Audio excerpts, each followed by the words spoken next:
Prince Lorenzo, welcome to Free Your Voice. Thank you very much for having me here. Is a pleasure to speak with you. When you and I were recently together in Florida at the Kennedy Space Center Gala, I watched people hovering around you and they wanted to take their picture with you. What's that like? When your name is Lorenzo de Medici and you bring an heritage of philanthropy and mind setting, for the people to take a picture with me is not with me with Lorenzo, but it's taking a picture with something that was the past, who was this greatest family, who was the De Medici family, who have put the man at the center of the attention and have made impossible mission creating possible for the people. So I think it's a normal way to thanks what my ancestors, what the family Medici in Italy have done for the whole world, for the humanity. I'm happy to share the energy that I have in me with other people. What age did it hit you about this position you were born into? I mean, in many regards, you were born into history, into a museum. Like, do you ever get to wear like jeans or ripped up t-shirt? I mean, what's it like for you? This is a very interesting question. I like, and so I grew up. I was lucky. I grew up in the south of Italy. I was born in the region of Calabria, and my grandmother had the same house, same palace. The Medici family had a lot of beautiful castle in the south of Italy. People don't know because there was a lot of earthquake, and so some of them in 2 or 3 times get destroyed. But the south of Italy had amazing, beautiful architecture, and so I grew up with having very lucky life, being one of the few blonde in a environment where everybody was with the dark hair because my mother is Polish, and so she gave me that international open minded. And being at the Medici, where they were calling me Don Lorenzino because the school in my town is called like my grandfather's name, and so going as a kid to a school where you have the grandfather name is so it's already kind of and so and in my villa we had a big library. We only had one TV specific, and not for financial reason, but because my father wanted us to be able to talk, to interact. And so we didn't have any internet and neither a computer, even when already the computer started. And so the books, the history, the heritage was part of my growing up. I grew up with beautiful nature, with respect of the other people, and with a lot of books that were the history of the De Medici and theory. So when you grow up the Da Vinci Code, you want to know more because it's like today with the internet, you put on Google and Google give you the answer that you think that that's the answer. Instead is wrong because when I grew up, you had many answers. Each one is taking their theory, and so you have to build your own ideas and bring it to the world with a new innovation. It was a hard time because sometimes I was going to play soccer and my father was telling me, "Remember, you are a Medici," and I didn't know what that means. It means you have to win, you have to compete, you have to play very well. So he was competitive, your dad. He was pushing you to compete. Was not about competitive. It was about remember you're a Medici means when you behave, you cannot behave like other people. So you cannot fight with another guy the same way as a teenager you want to fight because you're a Medici. So remember that it's not just you. When you fight or you do anything at the teenager age, is your family involved, your name involved, your heritage.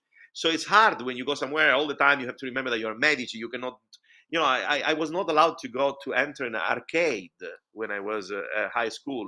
It was everybody could enter except the Medici because the owner didn't want a scandal that the Medici family were entering a video game arcade. I never played video games.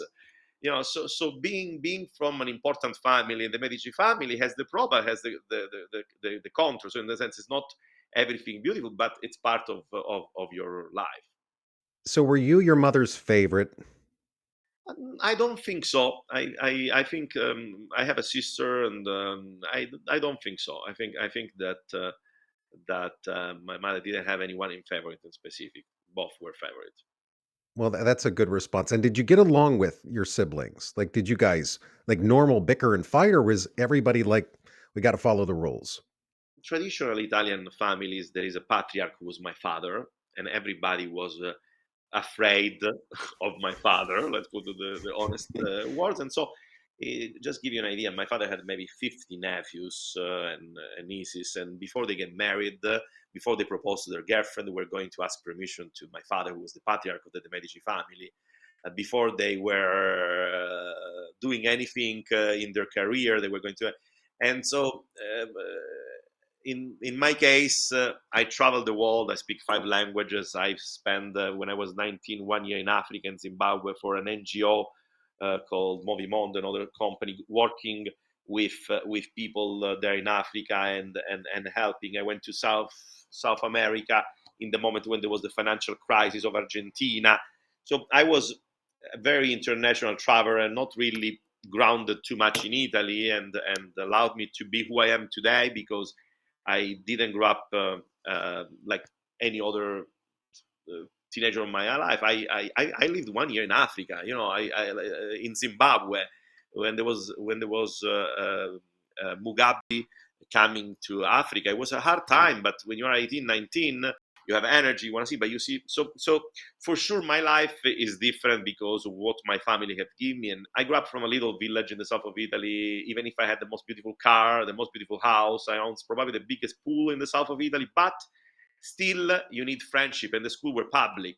So at school in Italy, if you are not a good guy or you are not funny, they don't care who you are. They don't care how much money you have. They don't care. They will keep you alone. So you have to be really a nice guy in Italy to live in the Italian. They don't care about money. That's the greatest things of Italian. And so you have to be really nice. And so probably I become more humble and funny because I needed to I wanted to play with my other kids. And I lived in a countryside, not even in the city center. We had a beautiful estate with olive oil and winery. And so my father was doing every year a big Olympic game for all the schools. So we were inviting the 500 students of the high school and creating Olympic game for everyone, so I could have people in the countryside. So um, I had a beautiful life growing up. You still have a beautiful life today. So getting into the current, some of the fascinating projects that you're working on, what do you think your ancestors would think about it?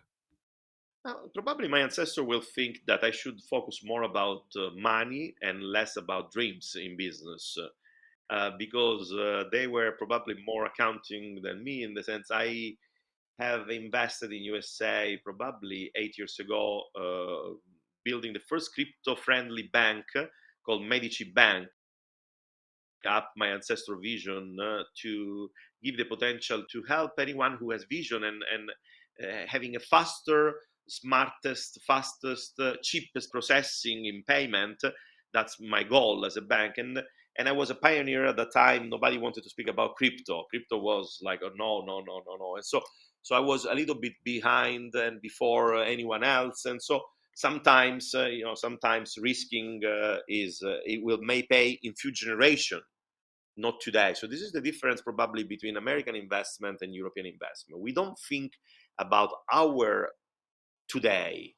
So we prefer to don't have a Lamborghini today, but know that our grandson be able to protect a painting of Michelangelo, buying maybe a painting of Michelangelo that will worth probably $20 million with the money and with the business that I'm leaving to my daughter and my grandson. So it's more about the preservation of the name of the families than the enjoyment of the money today. So we think always about the investment and 3 4 generation, and for the American, for the modern, even for the new generation of European guys, they want everything now and a lot of money now, and it's not about what do I leave to my future generation or to the community.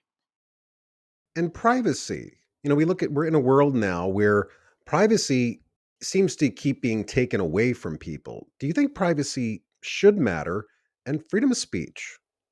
What do you think? I think that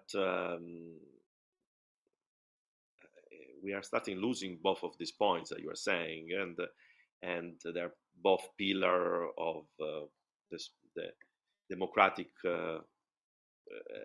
life that we should have, and it's for sure something that should be considered and reconsidered. It may be a danger for the future, for sure, and it's a bigger talking than now. It's more political talking, but for sure, both of your points are points that are in danger, and I think we should have privacy, and we should be able to have free of speech in any political condition, in any social condition, in any educational condition, any way we are, we should be able. And in many countries, people doesn't have that opportunity. And so how do you decide then when you should speak up? Because there are some people I'm sure you meet along the way and I meet along the way that their morals and ethics, they're a little too far away from me or you. So should we ever have this I would say a temperature taking of what they're saying? I mean, should all types of freedom of speech be protected? For sure, in my case, I will react and I say always what I think. I have no filter because I didn't do anything wrong in life. And when you don't do anything wrong in life, you're allowed to speak up and maybe shout and maybe put your point. But for sure, there is a lot of people that just that in this moment in the world, they doesn't have that freedom that we have. And sometimes in politics, if you enter in politics,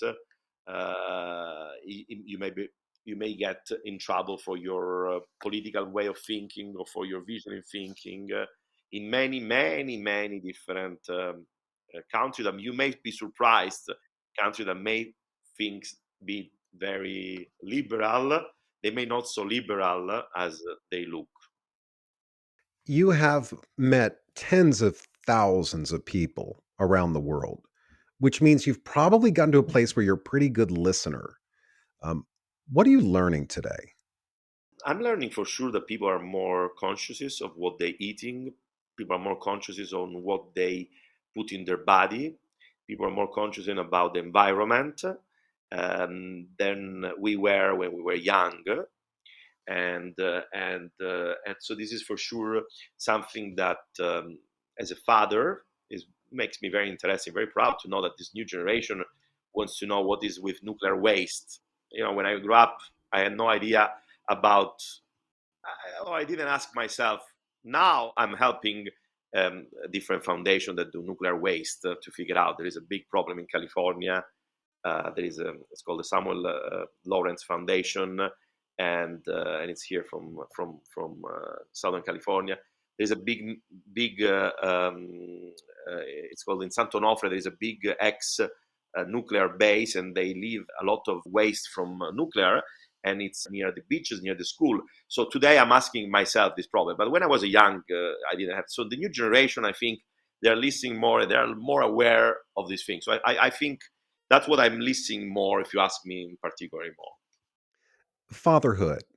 Um, when we had our first child, um, a friend of mine said that you're preparing, in this case, my son, you're preparing your son for the day you're no longer here. How has fatherhood changed Prince Lorenzo? It changed me totally. I was a traveler of the world, an artist of the world. I was fearless. I was. I've done everything in life. I've traveled all over the world. I've been in many dangerous places and beautiful places. And so being a father changed totally. So you start thinking about heritage. What is the heritage I need to leave to my daughters? And the second thing is about I should maybe be more careful in my life to live longer my life. And third things probably, and I change on that. I had a dream. As a Medici, you always dream big, and this is sometimes a problem. That we don't have normal dreams. We see so many things in life. But we dream big, even when we dreams, we dream big.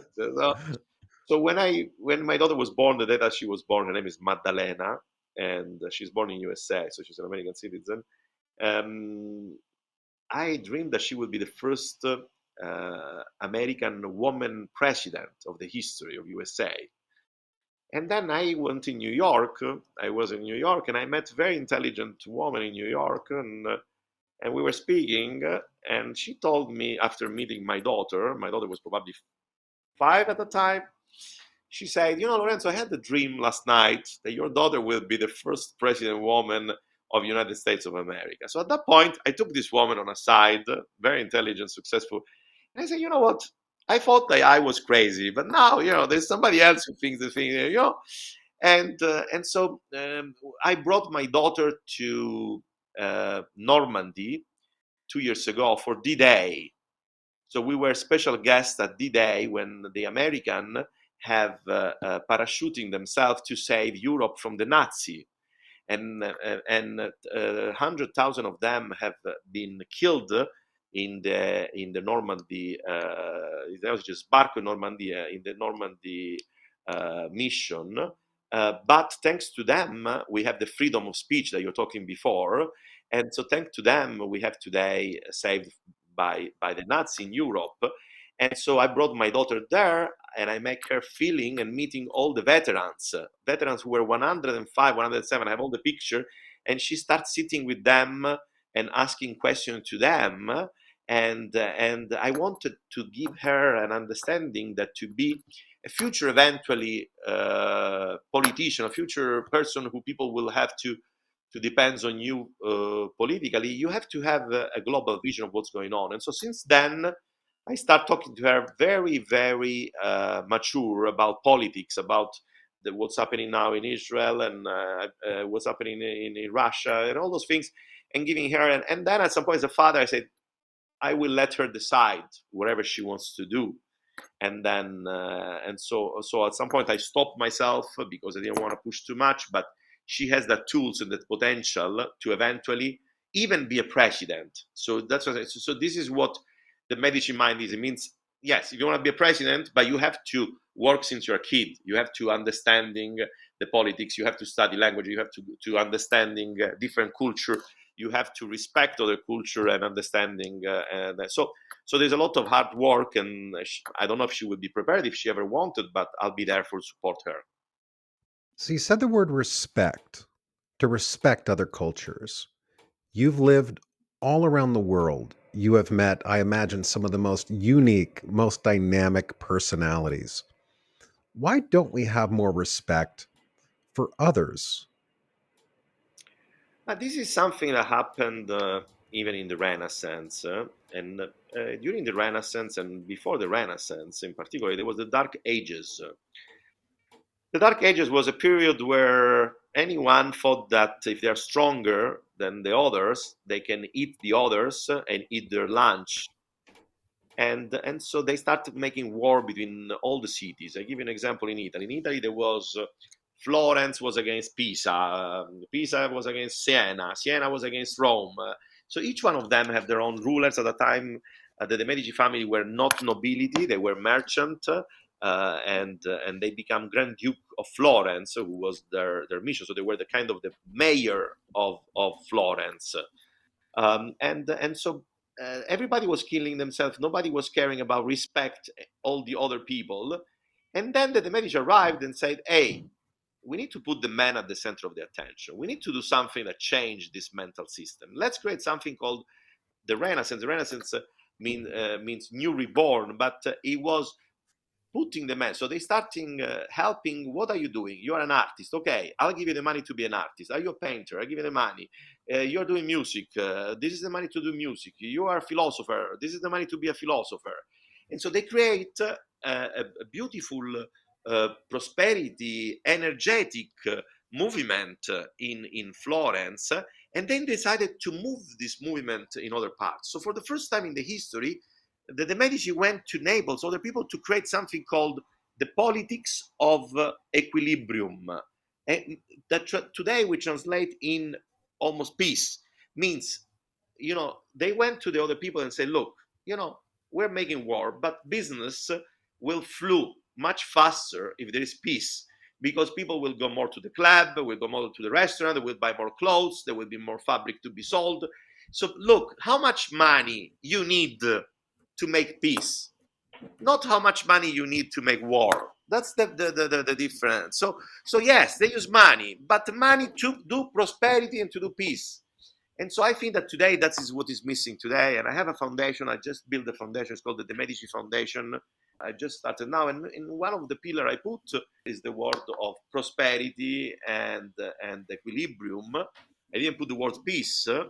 We need somebody who's starting making this talking and say, you know what, there is potential to make money and to make peace and make prosperity instead of doing war and making the money to do wars. War always, independently who is starting, independently who is the wrong part, there's always two parties that will suffer. Always. Respect was something that the Medici brought at that time, and I think we lost it, and I think there will be another the Medicis or another entity or something to starting reputting a politics of prosperity and equilibrium today. Prince Lorenzo, thank you so much for sharing your story on Free Your Voice. Thank you.